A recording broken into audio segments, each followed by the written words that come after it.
听到叶晨的回应，奈特一时间有些诧异，他心中暗忖，这家伙说话是什么意思？什么叫我高兴得太早了？这听起来不像是什么好话啊。想到叶晨是史蒂夫的手下，奈特担心他说的话是史蒂夫授意的，于是便急忙问道，不知叶先生这话是什么意思？叶晨微笑道，字面意思，爱丽丝先生，你确定见到我真的很高兴吗？奈特心中虽然疑惑，但嘴上还是非常客气地说道，叶先生，您是罗斯柴尔德先生的手下，而我对罗斯柴尔德先生非常崇拜，有机会见到您，我自然是非常高兴的。叶晨点点头，笑道，凡事不可太早下定论，你不妨等半小时后再告诉我，认识我究竟高不高兴。奈特心里更是纳闷，不知道叶晨为什么要针对自己，于是便只能转而看向史蒂夫，想看看他到底什么反应。史蒂夫见他看向自己，便直接问他道，爱丽丝是吧？你让吉米请我过来，究竟想做什么？奈特·爱丽丝连忙道，罗斯柴尔德先生，多年以来，爱丽丝律师事务所都在为阁下所在的罗斯柴尔德家族解决一些外围公司和旁系家族的法律问题，而我个人对罗斯柴尔德家族也非常崇拜，听说您与吉米成了朋友，所以我便想请您赏面过来参加一下我们的高层会议，给我们一个在您面前展示专业能力的机会。史蒂夫点点头，看向吉米，问他，吉米，如果让你来客观评价一下你的这位老板，以及你们的律师事务所，你会给个什么样的评价？奈特一脸期待地看着吉米，期待着他能够对自己的事务所大加赞美，毕竟自己刚跟他签了一个1年1000多万美金的保底协议，算得上是他的绝对金主，这种时候他肯定要为金主站台背书。可奈特做梦也没想到，吉米听到这个问题，表情瞬间变得极其不屑，上下看了看奈特，冷声道，罗斯柴尔德先生，我这个老板就是个人渣，一家由人渣创立且引领的公司，又能好到哪里去呢？奈特做梦也没想到，一直对自己毕恭毕敬、阿谀奉承的吉米，竟忽然间跟自己翻脸，而且还是当着史蒂夫·罗斯柴尔德这个大人物的面翻脸，这让他顿时怒不可遏，脱口质问道，吉米，你说这话是什么意思？我对你这么好，刚把你提升为公司董事也不过1、2天，你竟然就说我是人渣？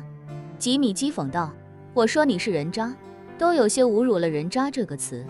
你真以为我是你用钱就能收买的吗？奈特瞬间明白过来，心中暗道，坏了，吉米这个王八蛋，肯定是对我给他设套，留下他犯罪证据的事情耿耿于怀。我以为把他拉进董事会，以为给他一笔额外的期权就能堵上他的嘴，看来这家伙的胃口没有这么容易被满足。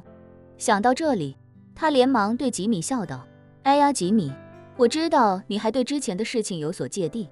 不过说心里话，我对你也确实不薄了，你这个时候拆我的台，有什么意思呢？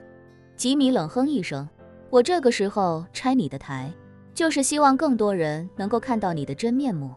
说着，他转而看向那些一头雾水的高级合伙人们，高声道，诸位，有件事情我一直没跟大家说，奈特·爱丽丝这个王八蛋，之前在工作中给我设套，诱导我完成了一次典型的金融犯罪，只是我很长一段时间都蒙在鼓里，一直到最近我才知道，他之所以要引诱我犯罪，就是要偷偷拿到我的犯罪证据，以此来作为对我的要挟。奈特吓得浑身冒冷汗，赶紧拉住吉米，低声哀求道，吉米，如果你觉得我补偿给你的钱不够多的话，你可以说话，我还可以为你争取更多的利益，但是你要是揭我的底，把我搞得下不来台，那肯定也没有你的好过果子吃。吉米不屑地说道，我揭你的底怎么了？我揭了你的底，你也依旧要给我好果子吃，而且我一吃就得吃你10年。说罢，他看向众人，继续道，诸位，你们这些高级合伙人有一个算一个，应该全都有了金融犯罪的事实，这一点我相信你们肯定心知肚明，而我也可以明确地告诉诸位，你们之前的金融犯罪都已经被奈特这个王八蛋留了证据，你对他有价值，他就用这个证据作为将来要挟你的一个筹码，也作为埋在你身边的一个定时炸弹。你对他要是没有价值，他会直接用这个证据把你送进监狱，让你的下半生彻底完蛋。奈特赶紧出言狡辩道，大家不要信吉米说的话，这家伙就是一个恩将仇报的白眼狼。在来之前，我刚跟他签订了新的期权协议，每年至少要额外支付他1000万美金。可是他转过头就当着所有人的面诬赖我，这种人哪里还算得上是人，就连人渣都比不上。吉米嗤笑一声，看向会场内的艺人，开口道，艾瑞克，你在2年前私下里接过一个知名高尔夫球手离婚的案子，帮他老婆从他那里分走了7000万美金的资产，你自己拿到了700万美金。如果根据你跟公司签的协议，你已经违反了竞业条款，如果你不经过公司允许，私自承接法律相关业务，按规定，你要赔偿公司10倍收入所得。这样的话，只要公司向法院起诉，你就要面临7000万的巨额赔偿。这件事你心里有数吗？被称作艾瑞克的男子顿时吓得脸色惨白。他私下里接的单，并不是爱丽丝律所的客户，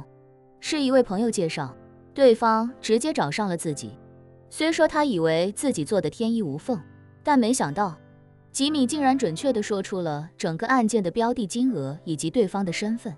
这就足以证明他已经掌握了自己违反竞业协议的关键证据。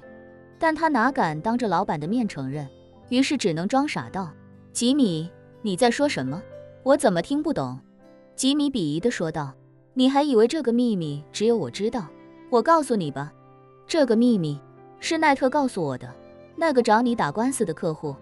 就是他暗中帮你介绍的。他这么做的目的，就是要掌握你违反协议的所有证据。你以为你赚了700万，其实他至少抓住你7000万的把柄。将来一旦你要跳槽或者辞职创业，他就会用这些证据来整你。到时候你在爱丽丝辛苦多年赚的钱，连本带利都要拿出来给他。那人一听这话，整个人瞬间怔住，而其他人则听得骇然不已。他们从艾瑞克的表情变化能看得出，吉米说的这件事并非空穴来风，这也就意味着艾瑞克确实做过这样的事情。而如果吉米关于奈特的事情也都是事实，那奈特的手段也未免太狠毒了一些。奈特此时已经彻底慌了神，他看向吉米，低声质问，吉米，你到底想怎么样？把我搞死，对你来说有什么好处？吉米冷笑道，奈特，你放心，我怎么会把你搞死？你别忘了，咱们刚签了10年的合同，我未来10年就指望你养活我了。没人比我刚希望你能好好活着。